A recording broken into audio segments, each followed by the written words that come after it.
Remember the days of the nearly unstoppable fundraising machines of like Hillary Clinton, Barack Obama, and even the anointed one, Kamala Harris, that burned through $1.3 billion of cash in just 2 months on like things like Beyonce, Oprah, consultants. I mean, this is just a few months ago.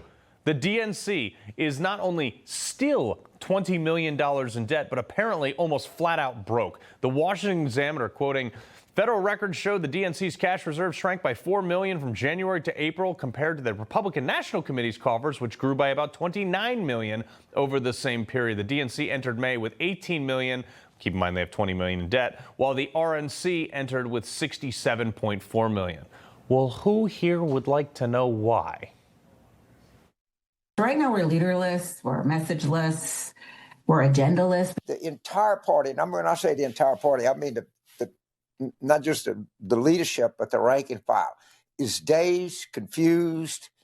They don't know which way to turn. There's no heir apparent. We're screwed. I mean, we don't know. No, Democrats don't know what to do. This is a nightmare. Yeah, there's no direction in the Democrat Party. But like, before I go any further, let me just say, I am so here for this. There is not a mountain big enough that I won't climb to shout this from the top of. This is great. This is the same party that told our party that we were terrible, we were no good, horrible, racist, sexist, istophobic, phobophobes, and then we won an election by a landslide. And you guys have no money. You're forced to lay off nearly all your employees now. You're still $20 million in debt, and you have no money coming in. I mean, this is awesome. By the way, the one person in your party who at least had an original idea, I may not agree with him on almost anything, but at least he had an original thought, was the hog. You guys threw him out basically because he was a white man. Seriously, round of applause, guys. Your entire party platform is resist.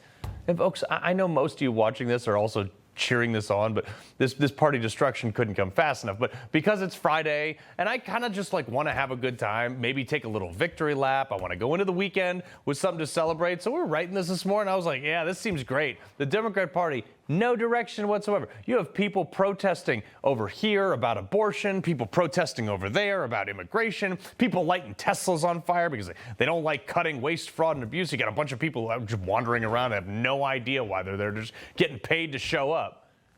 This is what the Democrat Party messages now, like, hi, we're Democrats, we're doing things and stuff. Together, we can push back against the Republicans' plot to take health care, food, and other vital help from the most vulnerable Americans. Oh, health care. Oh, really, Nancy? This you? But we have to pass the bill so that you can find out what is in it. That was for Obamacare, and then everyone's premiums doubled. The fight to make sure that the working class of this country gets a fair shake. That's nice to hear from the socialist with 3 homes that's been trying to raise the minimum wage since he was writing weird novels and barefoot in a maple syrup shack. That was before he was mayor of Burlington, Vermont. That has ironically priced so many people out of the job market that the middle class has been squeezed more than ever thanks to his policies. America working hard to get guns off the streets. Working hard to get guns off the streets? Weird, because you, in your Democrat cities, you are the only reason that America's gun crime statistics are as high as they are. In fact, the top gun crime cities in America are all Democrat-run, gun-controlled cities. Yet, there they are. That's where most of the murders happen. Also, fun fact, the states with the 3 lowest gun crimes are all constitutional carry states with very little gun laws. We're going to keep standing with trans people. Okay, keep standing with like the 20% of America that's still on board with this. In every single poll, paid for by your dwindling funds, by the way, they say that you're wrong on this. It's an 80-20 issue that you are picking the wrong side of, but yet here you are.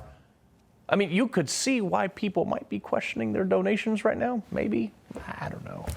Like anybody who's made enough money to make legitimate donations is probably not that stupid. They're certainly not stupid enough to donate to a party that can't see their own idiocy. Unless you're like this guy. That's Jonathan Bond, who is not only a donor, but out threatening people, allegedly, right now at the Minnesota Capitol. He was arrested for it. He logged multiple donations to both Hillary and Act Blue. And while I'm on Act Blue, by the way, remember when we uncovered a bunch of low-income people? Like, they're all Democrats over the age of something, very low income, somehow donating hundreds of thousands, if not millions of dollars over a year ago? Like, I'm sure it's no coincidence that now that Doge has stopped billions of dollars from going out the door to these weird nonprofits with no history whatsoever, that Act Blue is literally starving. This party is so divided that you have somebody who was appointed by Tim Walz, by the way, shooting other Democrats who dare dissent from their own party. I mean, you guys are all over the place. You got your young reps making fun of the governor of Texas for being in a wheelchair, calling him Governor Hot Wheels. You got your old reps trying to flip burgers in the most inauthentic way possible on a grill that doesn't even appear to be on, by the way. There's no smoke there. And you got this. I don't even know what this is.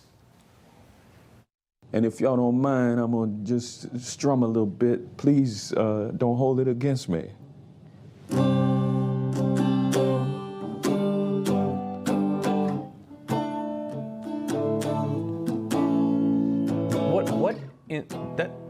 That doesn't help your fundraising at all. What is that? People actually want a refund from that. That's the same guy who thought Guam would capsize. My fear is that the whole island will become so overly populated that it will tip over and capsize. We don't anticipate that. Who would donate to that part? I mean, seriously, that's a U.S. congressman. The poor admiral is like, we don't anticipate an island that's fixed to the ground, with soil caps. I mean, do you see that is not a great return on your investment to donate to that party? If not, I've got a party you can donate. Yeah, but you can donate to my party. We're great. We're making America great again. But if you're still on the fence about donating to the Democrat Party, their outreach program to young males was headed up by this unit. I spent a lot of time on college campuses, and I spent a lot of time with young men. I love young men. I love frat guys. And in that, I realized, even the ones that identify as conservative are almost always pro-choice. They're almost always pro-gay marriage. You'd be surprised at the number of them who supported Black Lives Matter. They spent $20 million on the program that she was a part of heading up and attracted approximately, give or take, I'm estimating here, 0 men. In fact, the only thing in shorter demand than money in your party is testosterone. The biggest problem is you do not have a leader. Most because men, are weak men. They're not great leaders. So you just don't have any? Sir, who do you think the leader of the Democratic Party is right now? I think the voting public right now is what I would say.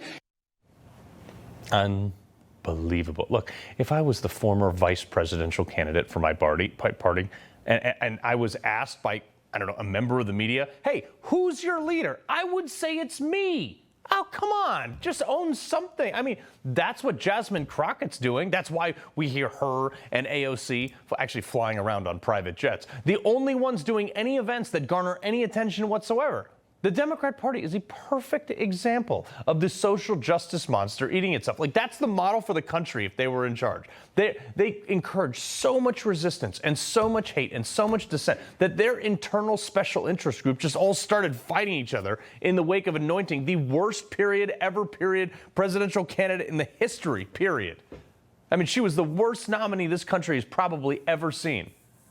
But don't sleep on it, folks, because there's a lot of rudderless people out there that can still call that party home, like that woman you just saw. And if Republicans don't do what they said they're going to do, I'm looking at you, Mike Johnson, we're going to find ourselves in a fair fight somehow in the next election cycle. Folks, I thank God for my wonderful wife, my kids, my country, the greatest nation ever. And Americans like you who believe in the truth, the Chris Salcedo Show will never stop fighting for you. The Chris Salcedo Show, for the news you need to know.